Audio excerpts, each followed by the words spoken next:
I suffered from a femoral acetabular impingement and a labral tear. Essentially, it was just too much bone on the femoral head of my hip, and that caused the torn labrum.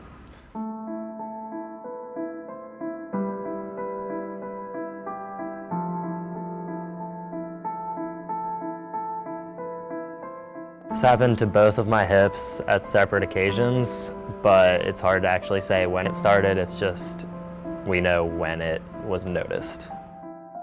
In our sport too, I mean, time missed is truly time away, and it's also time to go backwards. When you can't run, you can't move forward, and so 5 months is a long time. Right now I'm in a period where it's the longest I've been training consistently without one of those injuries, and we're at about 5-6 months and I'm still having issues from week to week, and the fear is always going to be in the back of my head that that's never going to fully subside.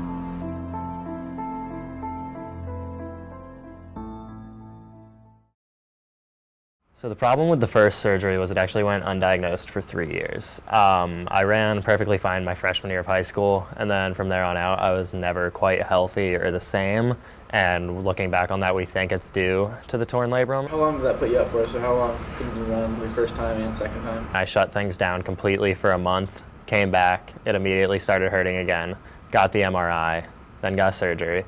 And then I was out for 10 weeks before I could start lightly jogging, and about 6 months before I was back aggressively training again. And then about 3 months after that, I got the second surgery. And then I was out for 5 months again before I could aggressively train. I started physical therapy even prior to the first diagnosis, just for hip symptoms where we weren't going about anything, and then physical therapy after the first surgery. I'm not going to pretend like it's been easy, but with all the elements Temple supplies you with, it's been much easier than it could be because the school supplies me with physical therapy and doctors, and I haven't had to worry about a single medical bill through all of this. Coach Snyder has been great about the whole thing. So many coaches would have just said, screw this, we're going to cut this kid. He knew that this was going to be hard for me, and he wasn't worried about the performance aspect of it. He was worried about getting me back on the cross-country course, getting me back training. I know so many coaches would have just not worried about it at all if I was at a bigger program like Villanova or Penn State, where they can just afford to cut you, whereas here it's really nice. You're not just someone who blends into the crowd, and he cares about each individual athlete. We had to truly individualize David's plan, and that's something that is still a work in progress. You know, we talk about different types of cross training. We found that he feels a little bit better on the bike than he does getting in the pool with how it kind of pulls on his legs. I run closer to half of the mileage the other kids on the team. Not being able to run as many miles, I have to do other workouts on the bike and in the pool. Otherwise, I would have no chance at competing with kids that are running 2 times as many miles as me during the week and during the summer.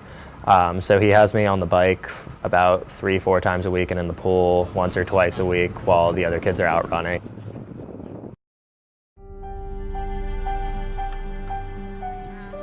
What really makes it worthwhile is the feeling I get when I do something that I know I should be able to do.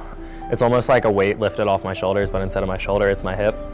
Whereas when I'm out there on the track really trying to open up my stride, there's nothing holding me back. It's always so miserable when I'm out there and I just can't keep up because my hip's hurting me, even though my cardio's fine and I know I'm in good enough shape to run with the people that are in front of me.